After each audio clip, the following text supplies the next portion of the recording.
quiet. We've had quite a few new arrivals on the farm this week. A lot coming up as well, including the red card in the England-Ireland game. Right then, time for your Emirates fans questions, and please do keep them coming in because I really do enjoy hearing from you.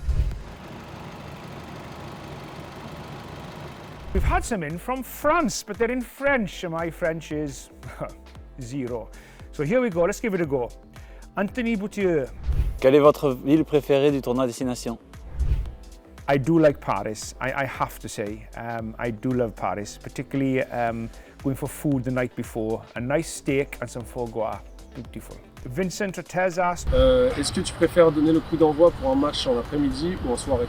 I do like an evening kickoff, I have to say. Friday night evening, I do like it.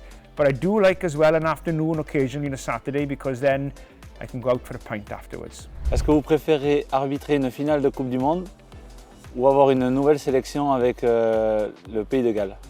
That's a tough question.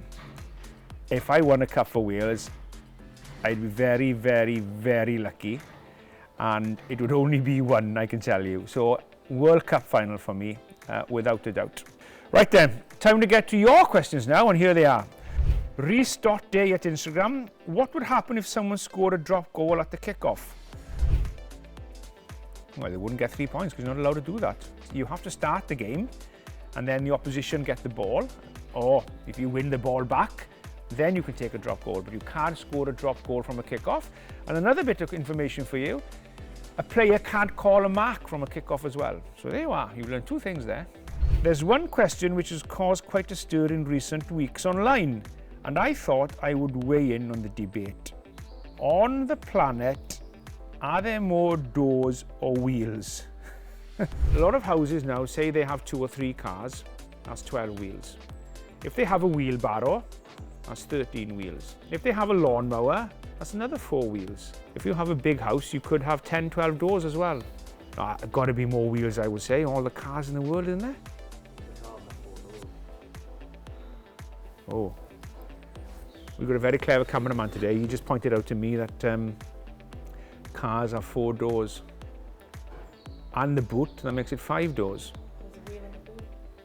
Up, the other cameraman has chipped in now, and there's a wheel in the boot. But not in every boot, because some cars now have this sort of spray you pump in just to get you going till you get a new tyre. Doors. My final answer is doors.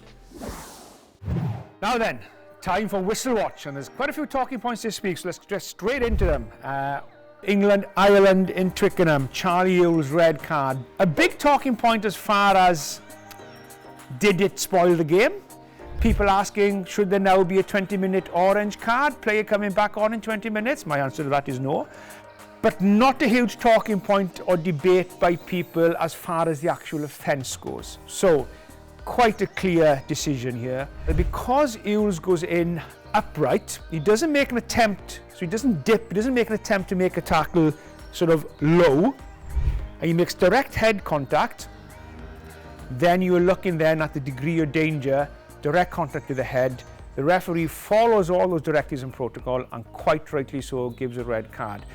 And it's a good decision by Mathieu Renal because it's quite easy sometimes to feel the pressure early on in the game, but he stood strong and he made the right decision. Straightforward red card. Did it spoil the game? It definitely didn't. It was a great game of rugby. Right then, Eddie Jones's comments. He felt that England weren't allowed to scrummage properly. We got 4 scrum penalties and there was no sign of a yellow card. I think actually there may have been 5 or 6 scrum penalties if I recall. Now, there is a value point here. So imagine if a player or a team gives away 5 or 6 penalties in the contact area. You would be looking then at a warning or a yellow card. So, if Ireland had been penalised, and I think it was 6 times, but let's say it's 4 times. If they'd been penalised 4 times in the scrum for an offence, then the referee then would be, or should be thinking, right, okay, I need now to have a word here and give them a warning, or on the next one, I'm going to give a warning, and then the one after that may result in a yellow card. So the question is quite a value question. But the key thing for me here is, I thought England were quite rightly rewarded 3, maybe 4 times in the scrum, but certainly 2, maybe 3 of the penalties I felt should have gone to Ireland as well, because I felt England were whipping the scrum round illegally, particularly those last two in the first half. So for me, those two last penalties in the first half should have gone to Ireland and not to England. Then you're looking at a different outcome in the scrums, particularly on the penalty. So very value point, but on this instance, I'm glad it didn't happen because I feel that two of those scrum penalties on Ireland were a bit harsh and should have gone against England. Let's move on then to the next game on Saturday afternoon out in Rome, Italy against Scotland. Player kicks a ball and gets held up, but the team that kicked the ball still got the put in. Why? In the resultant scrum, because it became unplayable. Well, this is why.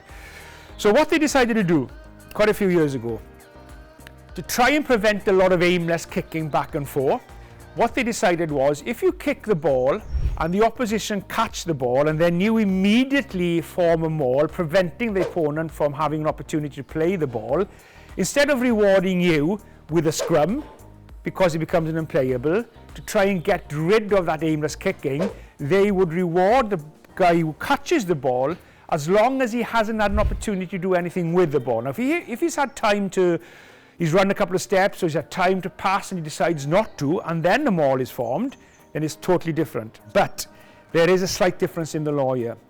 From a restart, drop of 22, start of the game, or restart after a try has been scored or penalty has been given, it's different. And the reason for that is because you have to restart because of the laws of the game. So you're not choosing to restart like you're choosing to kick a kick in open play. You have to restart the game. Whereas if you choose to kick in open play, it's your choice. So that's the difference. Friday night then, Wales-France. Was there a no-arms tackle by Josh Adams on Yoram Moefana? I don't think there was. I can understand why some people are asking that question. But in this instance here, Moefana is already sort of in touch, so he doesn't take him out, prevent him, so that's not a penalty in itself. And Adams just sort of comes and sort of pushes him, and he comes and runs with him. So it's actually more of a push and nothing in it much. So in this instance, I would agree with the referee to play on. Now then, this is the big talking point. A lot of people asking this question. Did France dodge a red card? Too bad Flament. Ugly looking clear out in 66 minutes against Josh Adams. Was it a red card? No, for me, not a red card. Now we go on to the next question which people have been asking. Is it a yellow card or is it just a penalty? Although I can understand the player landed very safe, there was no danger at all in the way that he landed, and I can understand, I can follow why the referee gave just a penalty. But the question that a lot of you have been quite rightly asking is, does the action of pulling a player over like that is dangerous, and is it worthy of a yellow card? And to be honest, I can't disagree with you. So yes, we don't want to see those type of actions in the game. For me, we are lucky that Josh Adams landed safely. I would have liked to seen a yellow card here, to be honest, not because it's against France and because it's Wales, but just to get players out of the habit of doing that danger. Because if Josh Adams had landed on your head, it would have been a red card. So there you go. Those are my thoughts on what happened on the weekend on Whistle Watch. Let me know if you agree. Let me know if you've got a different view. Let me know why. Because after all, I don't know everything. Well, not quite everything. Right then, time for predictions. Now then, some of you will notice that I forgot to give our predictions last time out. So there's no skipping the predictions this week, and here we go. Wales, Italy. Wales. Ireland, Scotland. Ireland. France, England. France. Yeah, and in the comments below, let me know your predictions as well. See if we're on the same page. Well, that's it for this week, Whistle Watchers. And what a weekend we have in front of us. Join us next week where we'll go through how it all unfolded. And don't forget to like and subscribe. See you next week.